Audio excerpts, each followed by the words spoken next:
Hola, ¿qué tal amigos? ¿Cómo están? Muy buenas noches. Yo soy Esdras Chabot y esto es Dinero y Poder.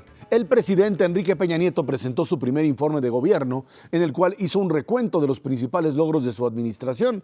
Durante su mensaje destacó la aprobación de la reforma educativa, así como la estrategia de seguridad y los principales acuerdos logrados en el Pacto por México. También hizo un llamado para aprobar las reformas energética, financiera y fiscal antes de que finalice este año. Ernesto Cervera Macaros, que tiene buenas noches. Gracias por estar aquí. Bueno, pues ahí está el informe de gobierno de los primeros 8 meses, 9 meses de gobierno del presidente Peña Nieto, en donde el eje sin duda es Pacto por México, o sea, la posibilidad de lo que muchos llaman un gobierno de coalición sin estar en el Ejecutivo, que es lo que está sucediendo, donde PRD y PAN, pues a jalones, con problemas internos, con pues golpes bajo la mesa, entre sus propios cuadros, bueno, pues han logrado finalmente la aprobación de reformas importantes, no las que cada uno quisiera, pero finalmente como parte de un acuerdo en donde esperemos que esto en el mediano plazo funcione, Macario. Efectivamente, decías que el presidente presenta sus logros en los primeros 9 meses, pero en realidad no hay logros. No. En realidad lo que hay es este proceso, el Pacto por México, que sí tiene logros, el pacto. Indudablemente han ido saliendo las reformas, algunas ya están en la segunda etapa, como es el caso de educación, que ya avanzó, telecomunicaciones, que también ya está en el proceso de designar a los que van a hacerse cargo del Instituto de Telecomunicaciones y también de la nueva Comisión de Competencia Económica. Entonces va avanzando esto, pero fuera de eso el presidente pues no tenía mucho que hacer en materia económica, pues las cosas no están para festejarlas. Dijo el presidente en su mensaje que por razones externas la economía no crece, pero eso, como sabemos, no es correcto. En realidad no crece porque ha habido pues dificultades para el gasto, ya platicaremos de eso en otro momento. Entonces concentra el presidente su mensaje más que en lo que hizo que en este proceso de reformas, y al final pues dice quedan 120 días para terminar estas transformaciones que incluyen, como decíamos, la reforma financiera, pero también la energética y fiscal, y continuar con el proceso de ir aterrizando las otras que ya han iniciado. Y yo sí creo que esto que se está logrando a través del Pacto por México es transformador del país, y es algo muy importante, aun cuando fuera de eso pues realmente no haya otra cosa que anunciar ahorita. Más allá de lo que se dijo en el informe, a mí me preocupa un poco lo que no se dijo, que un poco nos da el perfil de en dónde están las prioridades de la presente administración. Es evidente que pues no hubo prácticamente mención de lo que está pasando con la economía interna, y está sucediendo cosas realmente graves que acompañan y sobre todo van en la misma dirección de lo que pasó en el externo, que sí se mencionó, como lo dijo Macario. Pero a final de cuentas, esta contracción del sector servicios es realmente muy importante, y el papel que ha jugado el sector público en ese contexto, yo creo que ha sido de profundización de la crisis. Y número 2, me preocupa que en los aspectos, digamos, de administración no haya habido un solo comentario respecto a la corrupción del país. Es como si hubiera desaparecido de la noche a la mañana en cuanto hubo el cambio de administración, y sabemos que en diversos niveles, en municipios, en estados, pues sigue habiendo un rol fundamental. Hay una preocupación generalizada, pues yo diría sobre todo por la Secretaría de Economía en fechas recientes, en términos de por qué la inversión extranjera no entra a México, y uno de los factores fundamentales, sin duda alguna, es precisamente la corrupción. Nos cuesta aproximadamente 10% del PIB cada año esta parte, y de manera evidente que no se haya mencionado ni una sola vez en el informe estos aspectos fundamentales para mejorar lo que sucede en la economía, pues yo creo que marca un poco lo que sí tendrá que suceder en los siguientes años. A final de cuentas quedan 5 años y cachito, pero ni en las reformas estructurales, ni en el informe presidencial, ni dentro de las prioridades propias del pacto hay un ataque frontal a este cáncer de la sociedad mexicana. Ahora, el tema con respecto al gasto de gobierno tiene que ver, es cierto, con, pues dicen, no es que no se tengan recursos, el gobierno había dicho que habían ejercido una determinada cantidad, que ya estaban más o menos al nivel, y resulta que pues esto no ha sucedido.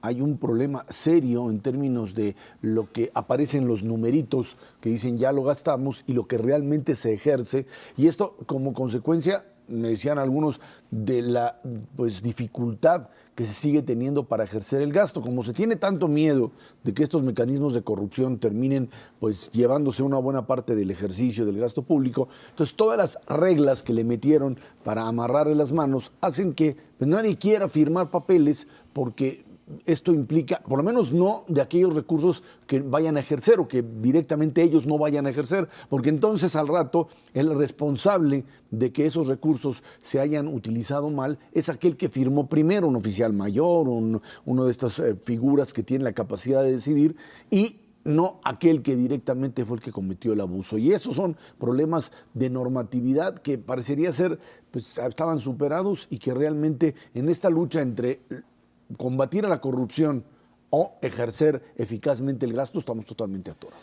Sí, desde los años 80, cuando se le ocurrió al entonces presidente Miguel de la Madrid el tema de la renovación moral, se arrancó este proceso de lo que se llama normatividad, que es una cantidad de reglas de cómo se debe ejercer el gasto y de cómo hay que tomar decisiones, que año tras año se van complicando y que no sirven para nada. La verdad es que no reducen significativamente la corrupción, o al menos yo no tengo evidencia de ello, y lo que sí hacen es complicar mucho la toma de decisiones, de forma que incluso contratar cualquier cosa exige un montón de trámites, cobrarle al gobierno es complicadísimo, y entonces no se resuelve. Entonces este tema de corrupción en México, que hemos discutido por mucho tiempo, yo creo que no se puede resolver con este camino, y sí, lo que ocurre es que no se puede gastar, que empieza a ser cada vez más burocrático el proceso, más lento, y esto complica. Sin embargo, en el caso actual, además de eso, estamos en el primer año de una administración que suele ser más lento.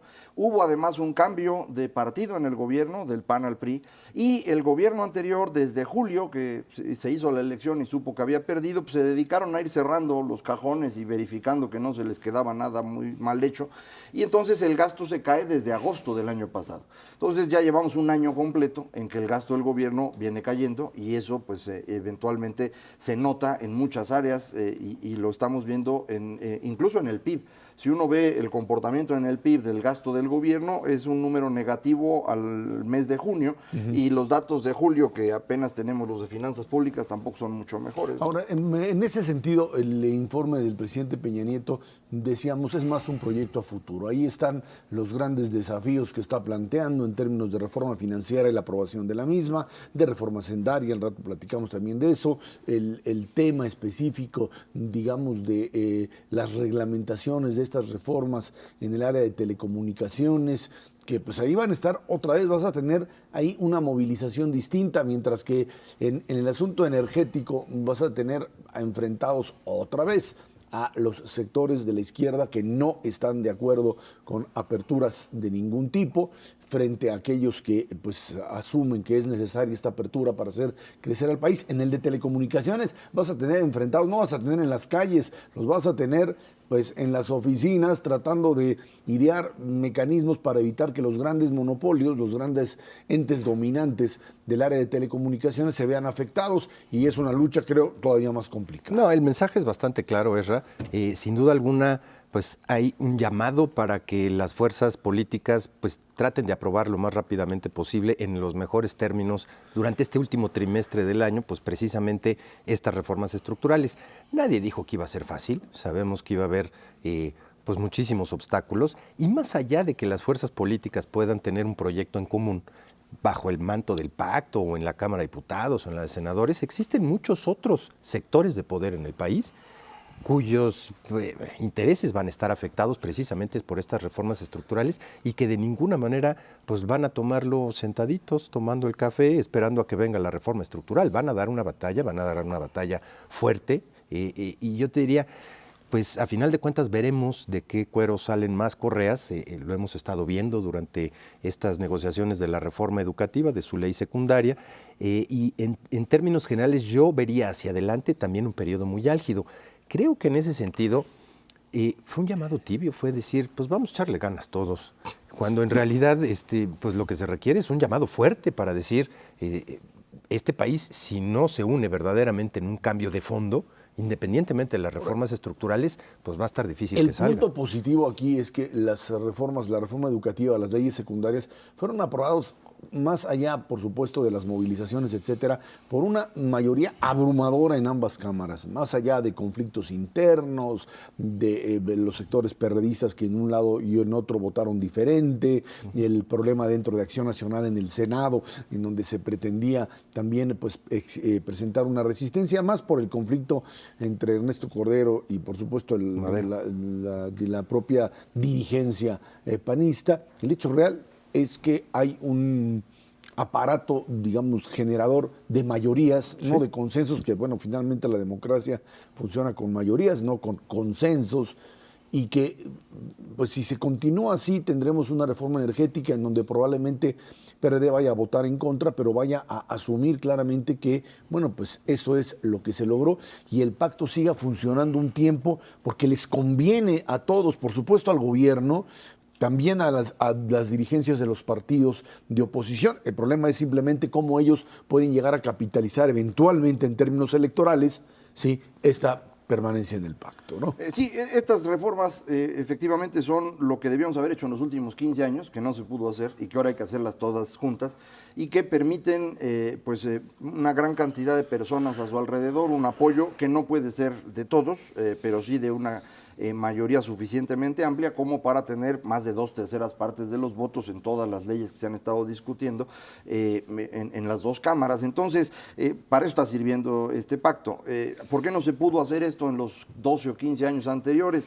Pues porque no querían ponerse de acuerdo. El PRI no quería dejar esto para que lo ganaran los otros partidos, el PAN le faltaba habilidades de negociación, si uno quiere, y el PRD pues se había puesto muy necio con algunas cosas, en particular en 2006 con el asunto electoral, y entonces no se podía avanzar. Ahorita sí es una circunstancia muy particular y esto es lo que está permitiendo avanzar, pero efectivamente hay muchas tensiones que pueden dañar esto. Por eso era tan importante que el presidente en su mensaje hiciera énfasis en las reformas, y creo que lo hizo, y que dejara muy claro que su estrategia es terminar con el proceso de reformas.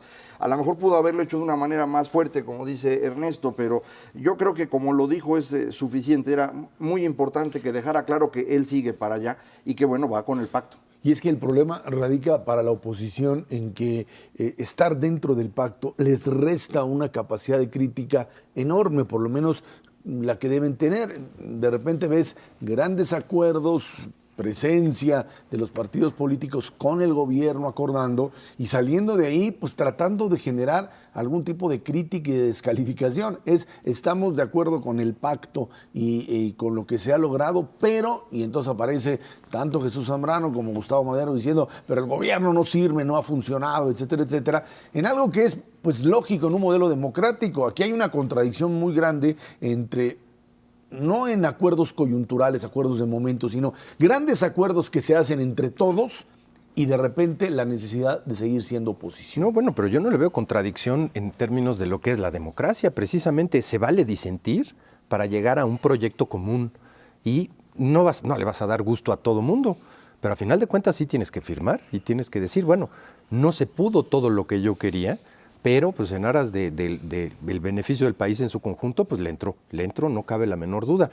Hace mucho tiempo no veíamos un PRD, una izquierda, pues de tal suerte responsable en términos de decir, vamos a ver ahorita que son las dos más fuertes, en donde el PRD tiene más dudas, la fiscal y evidentemente la energética, si es que le van a entrar precisamente con esa visión con la que los hemos visto durante los primeros 9 meses de esta administración, diciendo, yo quiero meter esto en estas reformas energéticas y no bloquearlo. En el caso de la educación la lograron, sí, metieron claro. aquello que para ellos representaba de alguna manera cierta protección a aquellos que hoy tienen plazas de maestro, ¿no?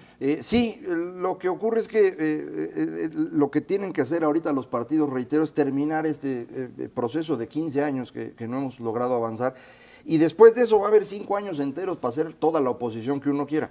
Pero ya va a ser oposición dentro de una dirección distinta del país. Esa es la parte clave de lo que está ocurriendo ahorita. Y para hacer este cambio de dirección del país sí tienen que estar de acuerdo todos. Entonces yo no veo ningún problema en que los partidos de oposición dejen de serlo durante un año, en lo que todos se ponen de acuerdo en qué dirección vamos a ir, y luego dentro de esa dirección ya se pelea uno, y eso arranca en 2014, y 2014 es un año que no es político, casi no hay elecciones, no tiene mucha importancia, es 2015 el bueno, entonces tienes un año año entero para diferenciarte del gobierno, insultarlo y todo lo que tengas que hacer para ganar elecciones.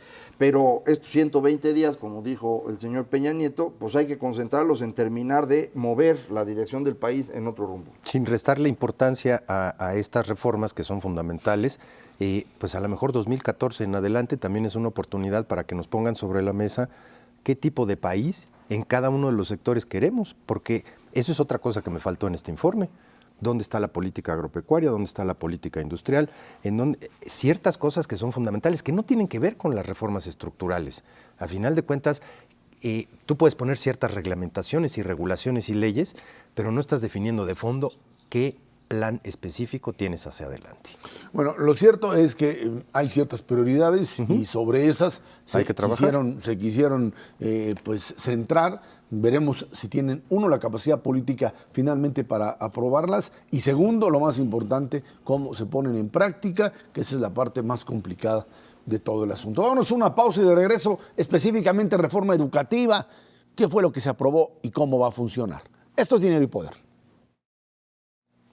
El Senado de la República aprobó con 102 votos a favor y 22 en contra la minuta de la Ley General del Servicio Profesional Docente. Con ello termina el proceso para completar la reforma educativa y ahora solo es cuestión de que el Ejecutivo la publique. Con estas nuevas disposiciones, los profesores están sujetos, dicen, a un régimen de derechos, obligaciones y sanciones. Entre ellas, sacar del salón a los maestros, directores o supervisores que no aprueben las 3 evaluaciones obligatorias establecidas. A ver si funciona.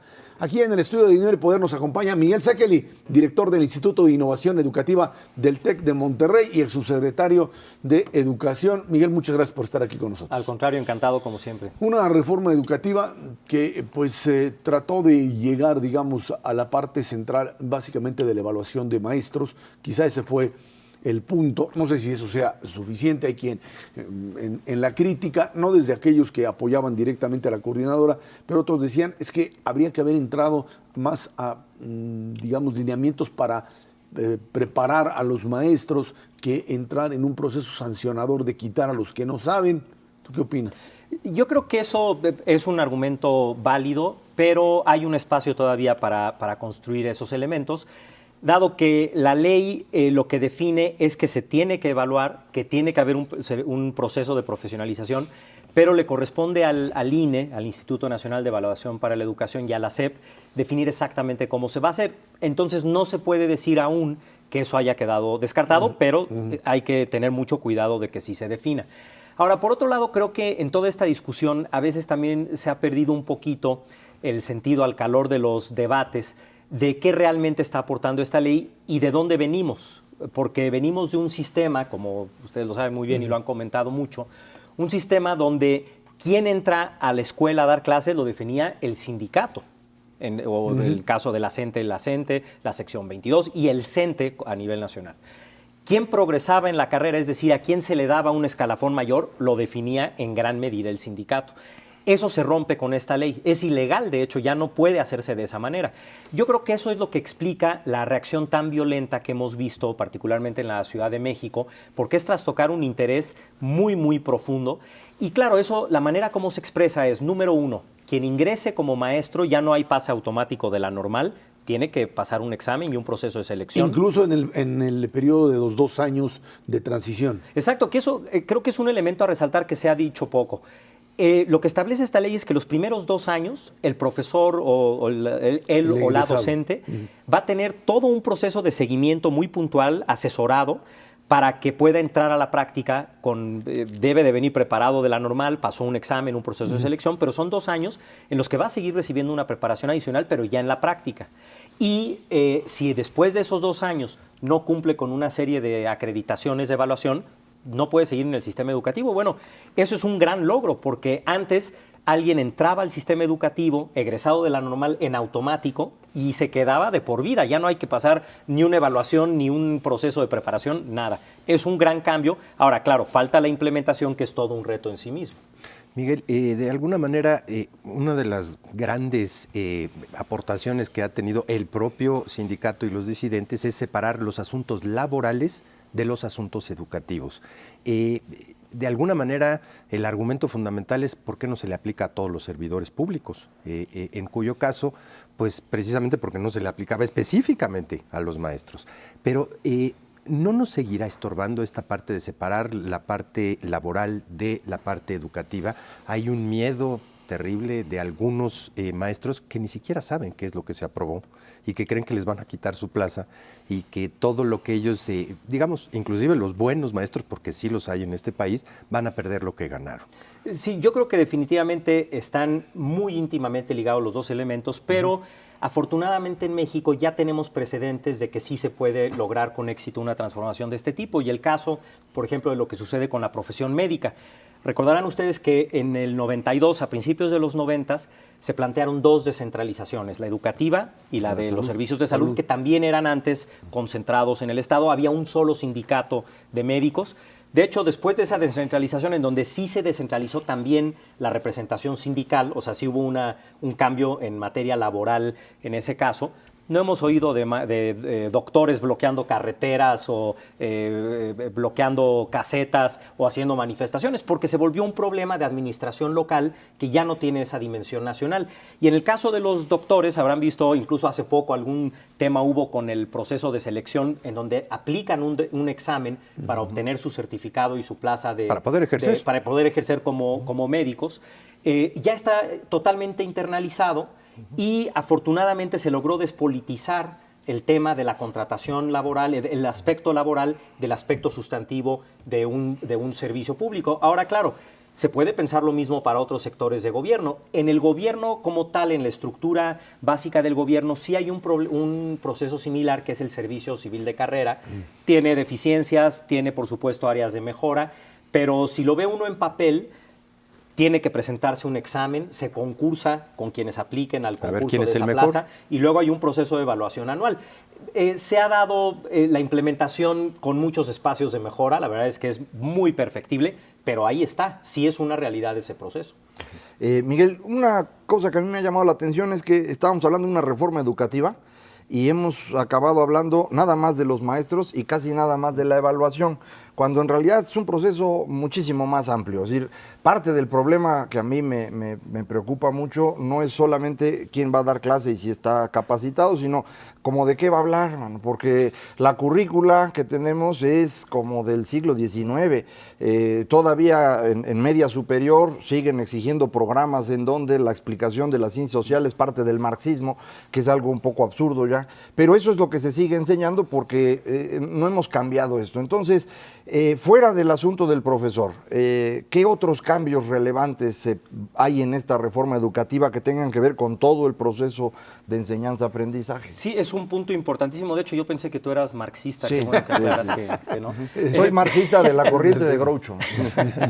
Es un punto importantísimo porque efectivamente el servicio educativo depende del docente, que es quien transmite, pero si lo que transmite no es adecuado o es obsoleto, pues la calidad educativa no va a ser la que esperamos. Ahí sí ha habido algunos cambios, pero también es un proceso que habría que ponerle más atención, porque ha habido algunos cambios, sobre todo en términos del modelo educativo, que era el modelo tradicional, y se ha tratado de ir progresando hacia un modelo que se le llama basado en competencias, sí, que es no enfocarse en qué tanta información adquiere el alumno, sino que pueda utilizarla en sentido práctico. Y un ejemplo muy claro es la capacidad de comunicación. Uno se puede saber todas las reglas gramaticales, pero no ser capaz de escribir coherentemente o de expresarse coherentemente. Ese giro, lamentablemente en México, y sobre todo en la educación básica, se dio desfasado. Cambió el modelo, por decirlo así, los objetivos, pero no se capacitó a los docentes, no se cambiaron los materiales de estudio y incluso las condiciones de infraestructura de las escuelas, que también inciden en ese proceso, tampoco se han mejorado en línea con ese nuevo modelo. Creo que ahora se abre una gran oportunidad porque realmente el tema más politizado y más difícil de cambiar era este de los docentes. Y la oportunidad que se abre es que ahora se desencadenen ese tipo de preguntas, ese tipo de discusiones, porque una gran pregunta que ahora va a ser relevante es ¿en qué se va a capacitar a los docentes? Ya la ley dice que se tienen que capacitar, que se tienen que evaluar, pero ¿qué se va a evaluar? Exacto. Si a un docente se le evalúa, por ejemplo, su conocimiento del marxismo, y a eso le llamamos evaluación, el efecto sobre la educación va a ser Es totalmente distinto que si evaluamos sus habilidades pedagógicas para desarrollar competencias en los alumnos. Pero no está definido en la ley. Eso es una discusión que apenas empieza. Ahora, Miguel, el hecho real es que esta es una reforma, tú lo decías, que rompe, digamos, con un determinado tipo de inercia. ¿No es más bien esta una reforma para futuro? O sea, todo lo que ya tienes de estructura de maestros, que tiene años y años, gente que tiene mucho tiempo, ¿tú crees que es posible con esta reforma cambiar la manera de enseñar, los hábitos que ya generaciones y generaciones de maestros han manejado? O sea, generar una ruptura para ver un modelo mucho más moderno, con métodos distintos a los que tenían. Yo no sé si esto es suficiente para lograrlo. También es muy buen punto, porque primero, cualquier cambio en la educación, para verlo reflejado en una mejoría en la calidad educativa, toma un tiempo en sí mismo. Aunque ya tuviéramos hoy todo listo, el mejor sistema educativo, tenemos jóvenes que están en tercero y secundaria que llevan 9 años de educación deficiente, no digamos los que están en bachillerato. Muchos de ellos, aunque tuviéramos el mejor sistema educativo, traen tal cantidad de rezagos que ya no los van a resarcir. Pero segundo, no es varita mágica de que hoy esté el sistema educativo. Por ejemplo, ¿cuánto tiempo va a tomar evaluar a los docentes, capacitarlos? Es un proceso que sí va a requerir tenemos que ser pacientes en ese sentido, pero creo que era indispensable hacerlo. Ya no podía México aguantar más en no dar esa transformación. Y si lo hubiéramos hecho hace 10 años, tal vez hoy de lo que estaríamos hablando es qué tanto ha funcionado, si se necesita reforzar algún elemento o cambiar el enfoque de otro. Pero estaríamos hablando ya de la cosecha de esos frutos. Si empezamos hoy, en 10 años vamos a poder estar hablando de eso, pero no lo hicimos antes y lamentablemente por eso vamos a tener que esperar. Miguel, déjame expresarte una preocupación desde el punto de vista estrictamente económico. De esos maestros bien evaluados que pasen, ¿van a ser suficientes? Vamos a encontrar lo suficiente, porque de por sí tenemos unos promedios de alumno por maestro, pues que no se comparan con niveles internacionales. Y si luego vamos a tumbar cierto tipo de maestros, va a haber suficientes, porque también le pega al sector privado.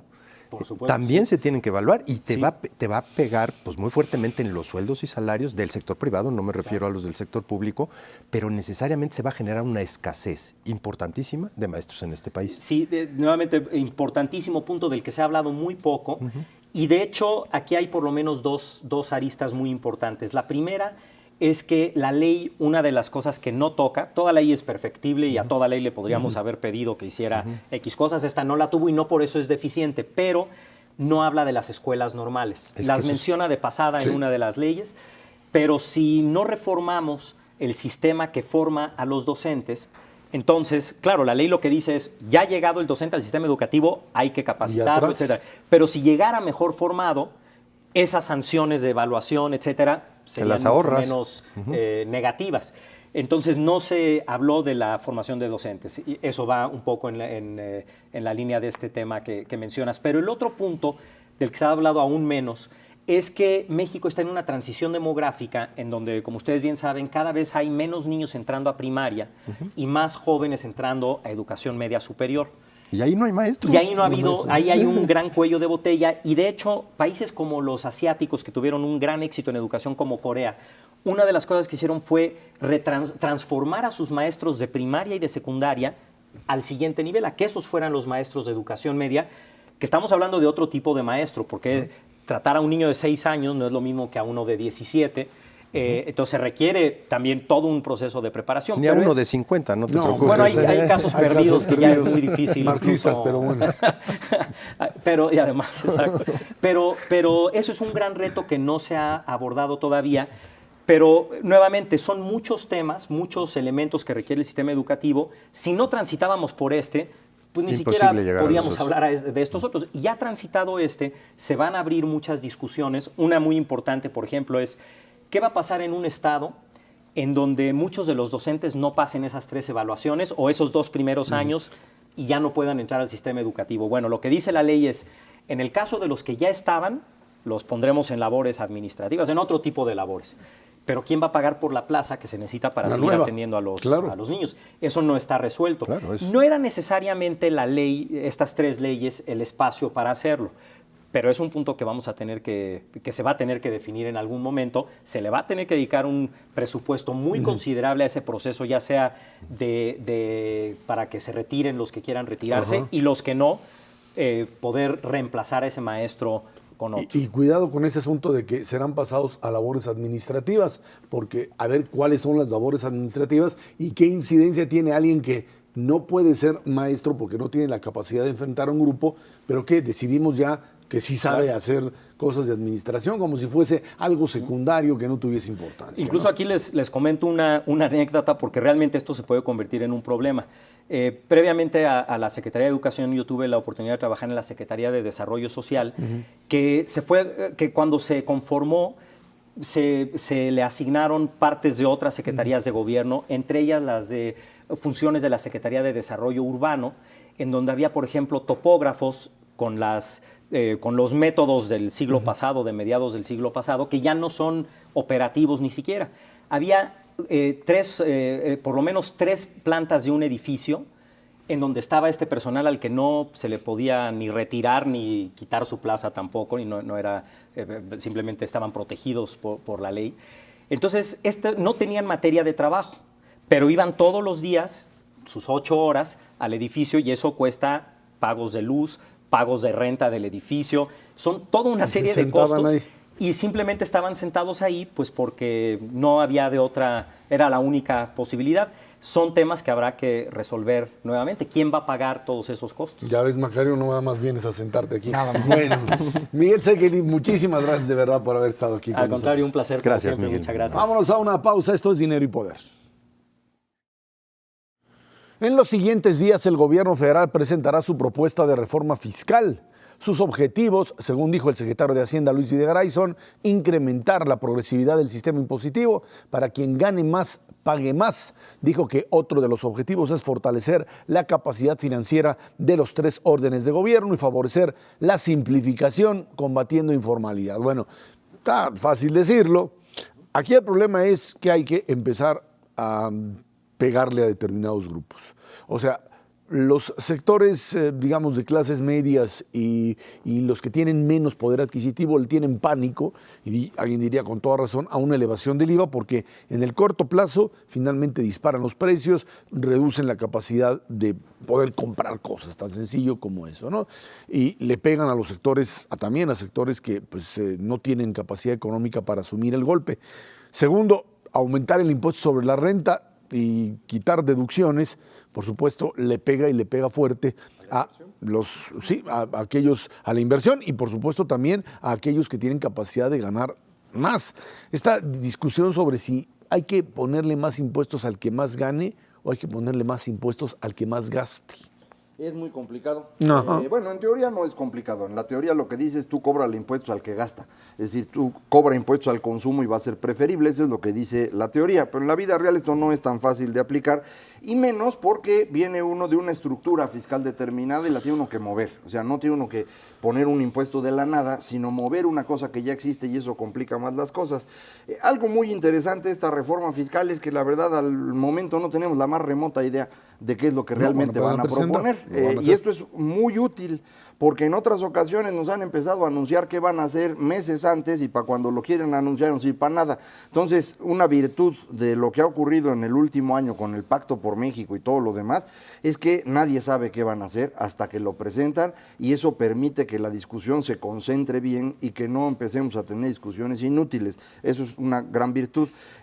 Además de lo que tú comentabas que dijo el secretario Luis Videgaray, ha dicho otra cosa desde hace tiempo, y es que se quiere construir un sistema universal de pensiones, que me imagino va a ser parte de esta reforma fiscal, porque pues la parte importante del sistema universal de pensiones es cómo se financia, y va a tener que financiarse de impuestos. Y es como para tratar de convencerte, te voy a cobrar más impuestos, es porque te voy a ofrecer este tipo de servicio en donde todo mundo tendría la posibilidad de garantizar esa pensión, ¿no? Efectivamente, y hay que considerar que hoy ya está siendo así, ¿eh? Es decir, los impuestos, las pensiones hoy se pagan con impuestos porque nunca se guardó dinero, y para que los amigos del auditorio tengan una idea de qué tamaño es esto, 75% del IVA que pagamos se utiliza para pagar pensiones.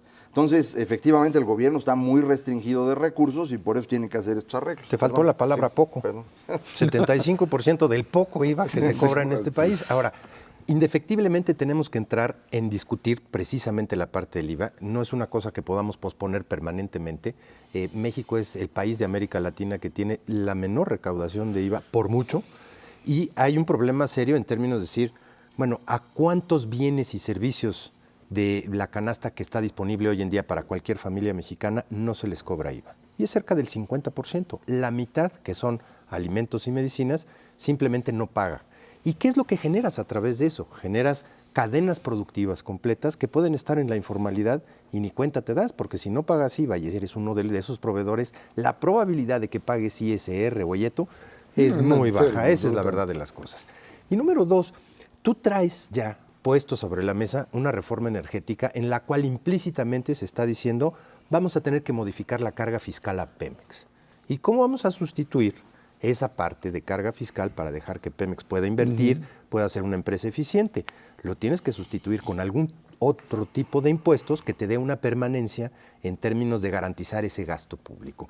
Ahí tienes dos problemas muy serios que no le puedes hacer como el avestruz, meter la cabeza y suponer que no va a pasar nada. Sí va a pasar, y si no lo enfrentas seriamente y por lo menos te das el chance de discutirlo, yo no sé si el IVA vaya a quedar en 16 o vaya a haber un IVA para alimentos y medicinas por lo menos del 5%, como se ha propuesto recientemente, pero para que puedan estar fiscalizadas esas cadenas productivas que normalmente están en la informalidad. Hoy distintos analistas dicen, nos conformamos para la situación económica en la que está en este momento el país, nos conformamos con que le podamos meter tapones al sistema fiscal, es decir, por aquellos lados en donde se filtra directamente la evasión fiscal, que es en estos productos y servicios exentos, ¿sí? Poder cobrar ahí y de esa manera empezar a recaudar. Y el otro que es impuesto predial, otra vez regresa esta idea de que, señores, en este país no se cobra predial. A lo mejor eso se refiere el secretario de Hacienda cuando habla de fortalecer las capacidades financieras de los tres órdenes de gobierno.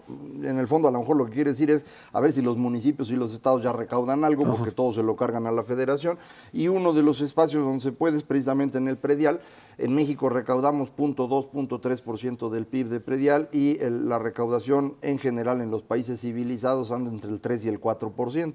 Entonces podríamos multiplicar por 10 la recaudación simplemente ordenando este asunto, que para eso pues hay que tener un buen registro público de la propiedad, un buen catastro, y eso no lo hay en buena parte del país. Incluso en la Ciudad de México el catastro está más o menos bien, pero el registro público es una tragedia. Entonces resolver esas cosas implica cambios en la forma de administración pública en los órdenes estatal y municipal, que pues no son fáciles de hacer, habrá que trabajar en esto, pero que son indispensables para que en el futuro pueda funcionar mejor la estructura fiscal y no cargarle todo a la federación. Está eso, están impuestos especiales en distintas áreas, que probablemente se ha estado hablando de impuesto a refrescos, por ejemplo. Ya de hecho la industria refresquera está haciendo anuncios de cómo ellos ayudan a la nutrición para ver si no les cobran, de cosas así. Entonces no sabemos realmente, el domingo nos dirán, y probablemente la próxima semana ya podamos ir desglosando esto y entonces sí ser muy claros en qué cosas ayudan y cuáles puedan ser complicadas, ¿no? En todo caso, también faltaría un elemento adicional, es qué van a hacer con el gasto. Lo que no podemos es tener una reforma fiscal que nada más vea la parte de ingresos y el IVA y el IETU y el predial. Tienes que hacer una racionalización de fondo, porque hay unos gastos terriblemente perniciosos en términos de subsidios generalizados y de transferencias a estados, a municipios, a una serie de sectores privilegiados en este país. Y ahí también te puedes ahorrar una cantidad de dinero muy importante. ¿De qué tamaño es el boquete que nos hace falta en términos fiscales? Es más o menos de 8 puntos del PIB. Somos un país que con todo y petróleo recauda 22% de su Producto Interno Bruto. Necesitaríamos estar en 30 para estar equiparables con Brasil, con Argentina, Chile, países del mismo desarrollo. De esos 8, pues como dice Macario, comprémosle la idea a Macario. 2 puntitos adicionales o 3 puntitos adicionales de predial. Faltan 5. Faltan 5. Y ahí hay que meterlo. Claro, 5 te pueden venir por el lado del gasto, te pueden venir por el lado de un mejor control. No solamente el objetivo debiera ser, el cual coincido, que paguen más los que más ingresan, sino que también paguen los que no pagan.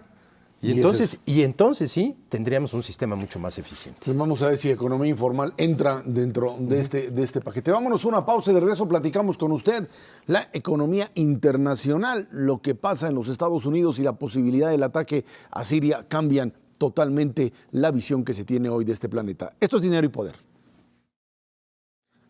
La reunión en San Petersburgo del Grupo de los 20 tratará sin duda muchos temas del orden económico. Sin embargo, la crisis en Siria y la posibilidad de un ataque norteamericano directamente contra Damasco es la parte fundamental de esta reunión. Bueno, pues originalmente estaríamos hablando de problemas económicos, o para eso se reuniría el G20, la recuperación de la economía europea, la propia recuperación de la economía norteamericana, por dónde avanzar, y en medio aparece un problema político de difícil resolución. Por un lado, los norteamericanos insistiendo en dar un golpe militar en Siria sin derrocar directamente al gobierno, enfrentados con los rusos que no reconocen que haya ningún tipo de arma química que se haya usado en Siria, y por otro lado en Europa, Francia apoyando a los norteamericanos e Inglaterra dejándolos solos en algo relativamente novedoso, ¿no? Sí, no, y yo te diría irónico en el contexto que estamos viviendo. Todo mundo creía que evidentemente la agenda iba a estar en torno al crecimiento económico. El hecho de que Europa haya tenido por primera vez en muchísimos trimestres un crecimiento positivo, aunque sea marginal, pero el dato fundamental es que Alemania y Francia en sus economías están empezando a jalar, y poco a poco el resto de las economías europeas pues lo tendrán hacia adelante. Le resta importancia frente a este evento político, que a final de cuentas también tiene consecuencias económicas, y eso es precisamente lo que quieren evitar. Los mercados financieros han tenido una semana verdaderamente de locos. Cada vez que se anuncia que Estados Unidos va a entrar en una guerra o en un ataque de esta naturaleza, pues tiene necesariamente una implicación, y el temor fundamental de todo mundo está centrado hoy en si las tasas de interés van a subir. Eso lo tienen descontado. ¿Cuándo? Porque efectivamente eso le cuesta muchísimo a los países que por primera vez están empezando a sacar un poquito la cabeza. Sí, está complicada la reunión porque adicionalmente a lo que ya se ha comentado, Rusia le dio asilo al señor Snowden. Además, en contra de la voluntad de Estados Unidos. Desde entonces enojaron los norteamericanos y cancelaron una reunión que iban a tener adicional a G20 bilateral. Se cancela esa reunión, ahora se complica más. El presidente Putin pues recibió al presidente Obama, pero pues casi ni se saludaron. Y la situación no va a ser fácil para discutir temas económicos, aunque sean importantes. Esta relación complicada entre estos dos países, yo creo que va a reducir la posibilidad de que se llegue a acuerdos significativos. De por sí el G20 no es un buen lugar. Ya uno no puede discutir cosas en serio con mucha gente. Por eso funciona el Pacto por México, porque son poquitos. Entonces eso de estar metiendo mucha gente, ¿cómo vas a discutir temas financieros en el G20 si está Argentina? Eso es imposible, no hay manera pero de discutir es que, eso en serio. déjame decirte, ¿cómo vas a discutir temas financieros en el Fondo Monetario? Ya tampoco Es sirve. menos. Y Allá el Banco son Mundial 130, tampoco pues sí. sirve. Sí, Bueno, sí. la ONU menos. Yo creo que el G20 tiene características de tener a 20 economías ahí sentadas, tal vez no en este foro en donde van todos los presidentes, pero sí donde van los primeros ministros, donde van, sin duda alguna, el G20 es hoy por hoy, yo creo, el único vehículo que tienen las principales economías del mundo, ni siquiera la OCDE. El G20 para tomar cierto tipo de decisiones. El problema es que es un foro supuestamente para decisiones de orden económico, financiero, de complementariedad entre una economía y otra. El problema es que cuando se te presenta una coyuntura de orden político como esta, todo el asunto económico se contamina. Ya no digo que se echa a un lado, pero ¿cuál sería el costo de una intervención norteamericana en Siria? Dicen, bueno, nada más se van a lanzar unos cuantos misiles Tomahawk y hasta ahí. Por lo pronto, el Comité de Relaciones Exteriores del Senado le aprobó el día de ayer al gobierno norteamericano la posibilidad de una acción de entre 30 y 90 días, sin tropas en tierra, por supuesto, pero esto... O sea, la posibilidad de que la entrada o el ataque norteamericano en Siria desate la posible intervención de Turquía, que quiere entrar directamente a Siria, los propios rusos moviéndose, el problema de refugiados, que esto ya se complica, el conflicto palestino-israelí que podría contaminarse con esto. Estás hablando de un ataque que es entendible, la utilización de armas químicas no puede ser permitida libremente porque se generalizaría y sería un problema mayor. El problema es ¿cuál es el elemento para poder desactivar esto? Además, tu alternativa política que tenías en Siria, que era este grupo pro-occidental en Siria, hoy ya se volvió minoritario. Hoy tienes a organizaciones ligadas a Al-Qaeda como Al-Nusra, que podrían ser los que sustituyeran al propio Assad, convirtiendo el problema todavía en algo mayor. Y de hecho en G20 los dos miembros que existen de Medio Oriente son Turquía y Arabia Saudita, que son los dos que están presionando a Estados Unidos para que entre. Entonces la situación, reitero, se complica e insisto, no puede uno discutir en un grupo, en un foro de este tamaño, cuestiones que se puedan resolver. La misma Unión Europea, que tiene mucho más tiempo de estar establecida, que tiene instituciones más sólidas, en materia económica casi no puede llegar a acuerdos y no lo ha podido hacer los últimos años, porque es muy difícil discutir entre grupos tan diversos en nivel de desarrollo. Y si a eso le mete uno esta diversidad tan amplia que hay desde América Latina hasta África en el G20, la situación complica mucho. Entonces, yo sí creo que esta reunión del G20 no va a tener mayor relevancia, no creo que se logre mucho y efectivamente, como decía Ernesto, la gran preocupación que viene hacia adelante es cuál es el efecto del aumento en tasas de interés cuando tenga que ocurrir esto en Estados Unidos, que es muy cerca, y cuál es el efecto que va a tener, por ejemplo, en precio del oro y precio del petróleo, un posible ataque a Siria. Entonces, esas son las amenazas de corto plazo en materia económica que no tienen mucho que ver con las decisiones de cómo impulsar las economías en los siguientes años. Entonces, es complicado, ¿no? No, bueno, entiendo el tono pesimista que se puede percibir sobre el G20.